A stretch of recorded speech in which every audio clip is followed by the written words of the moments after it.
नमस्कार। अप्रैल 2026 के राशिफल में आपका हार्दिक स्वागत है। देखिए, अप्रैल महीने को अगर आपने एक ही पिक्चर में समझना हो ना, तो ऐसे समझिए कि आसमान में एक राशि में सितारों का एक तूफान बन रहा है और दूसरी तरफ एक इंद्रधनुष भी दिख रहा है और दोनों अप्रैल महीने में आपको एक साथ दिखेंगे। तूफान कहाँ है? तूफान है मीन राशि में। इस महीने में शनि, मंगल और नीच राशि के बुध तीनों एक साथ मीन राशि में बैठे हुए मिलेंगे।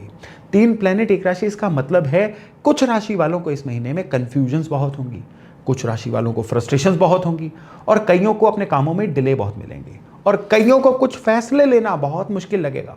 और ये जो ऊर्जा है ना, ये अप्रैल के पहले 16 दिनों में बहुत इंटेंस रहेगी, बहुत ही भारी लेवल पे रहेगी। और जो इंद्रधनुष की बात की थी वो है अक्षय तृतीया यानी 19 अप्रैल को। इस दिन शुक्र अपने ही घर वृषभ राशि में एंटर करेंगे। शुक्ल पक्ष तृतीया जो अक्षय होती है यानी जिसका कभी क्षय नहीं होता। जो भी इस दिन शुरू करोगे ना, वो इन्वेस्टमेंट हो सकती है, वो कोई हैबिट पैटर्न को सही करना हो सकता है, अच्छी आदत ग्रो करना हो सकता है। ये सारी की सारी चीजें इस दिन अगर आप शुरू करोगे, आपकी कोई भी राशि हो, तो आप बहुत कामयाब रहोगे।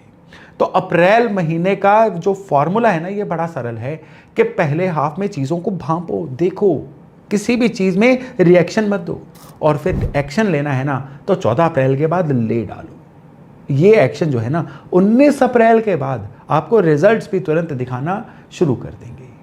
तो अप्रैल महीने में हर राशि के अनुसार प्लैनेट्स जो हैं, ये क्या बात कर रहे हैं, आपको कौन सा मैसेज दे रहे हैं, हम एक एक राशि वाइज इसकी चर्चा करते हैं। अब अगर हम तुला यानी लिब्रा राशि वालों की बात करें कि आपके लिए अप्रैल का महीना कैसा रहेगा, तो अप्रैल में आपकी डेली लाइफ, आपके काम करने के रूटीन और आपकी सेहत, ये तीनों के तीनों एरिया पूरी तरह से एक्टिव हैं।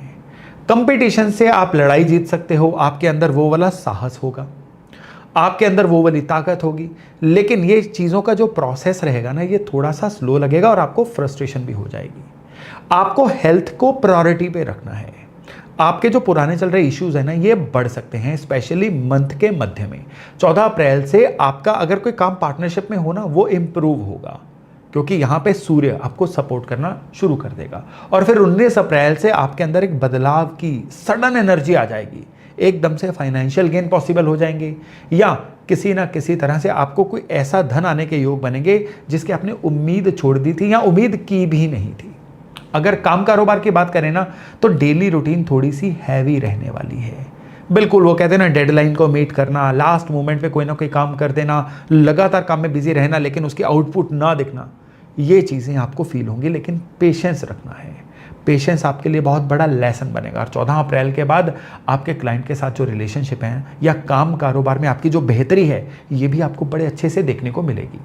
पैसे की बात करें ना, तो पैसा जो है फर्स्ट हाफ जो है वो मेडिकल या किसी कानूनी कामों पे पैसा लग सकता है, लेकिन महीने के सेकंड हाफ में क्या है कि आपको अनएक्सपेक्टेड सोर्सेज से, जैसा मैंने बोला था ना, वो पैसा आ सकता है। वो टैक्स रिफंड हो सकता है, रुका हुआ धन आ सकता है या कोई ऐसा पैसा जो आप भूल चुके थे वो आ सकता है। और इसको इन्वेस्ट करने की जिम्मेदारी इस महीने में पूरी तरह से आप ही की रहेगी कि सही जगह पे इन्वेस्ट करिए। और रिलेशनशिप्स की बात करें तो रिलेशनशिप्स में पार्टनर को अटेंशन दीजिए, सपोर्ट करिए। घर के जो सीनियर मेंबर हैं उनकी हेल्थ को मॉनिटर करिए और उनके पास भी बैठिए, उनकी बातें सुनिए।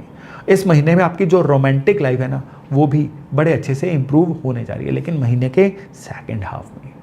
अगर हेल्थ की बात करें तो डाइजेशन के इश्यूज आ सकते हैं, कोई ना कोई वायरल इन्फेक्शन हो सकती है, स्किन की कोई इन्फेक्शन हो सकती है या कोई पुरानी इंजरी थी ना जो सो चुकी थी, वो वापस उठ सकती है। तो इस महीने में इन चीज़ों की यथासंभव केयर करिए। वर्कआउट करिए, लेकिन उतना वर्कआउट मत करिए जो आपकी बॉडी को ओवर स्ट्रेच कर दे या आपको हार्म कर दे। और स्टूडेंट्स के लिए इस महीने में डिस्ट्रैक्शंस बड़ी संभव हैं। यथासंभव मोबाइल से स्टूडेंट्स दूर रहें और जितना हो सके अपनी पढ़ाई पे पूरी तरह से फोकस करें। ये स्टूडेंट्स के लिए इस महीने में बहुत बड़ा मैसेज है। क्या करें इस महीने में? इस महीने में पुराने कर्जों को चुकाने पे ध्यान दो और हेल्थ पे ध्यान दो। क्या ना करें?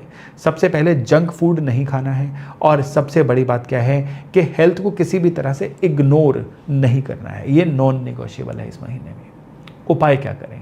एक तो इस महीने में सारे के सारे दिन आप महालक्ष्मी मंत्र जपना शुरू कर दीजिए, ओम महालक्ष्मी नमः। नहीं तो हर शुक्रवार को ही जप दीजिए और स्पेशली हर मंडे को चावल और दूध जो है किसी भी मंदिर में दे दीजिए या किसी ज़रूरतमंद को दे दीजिए।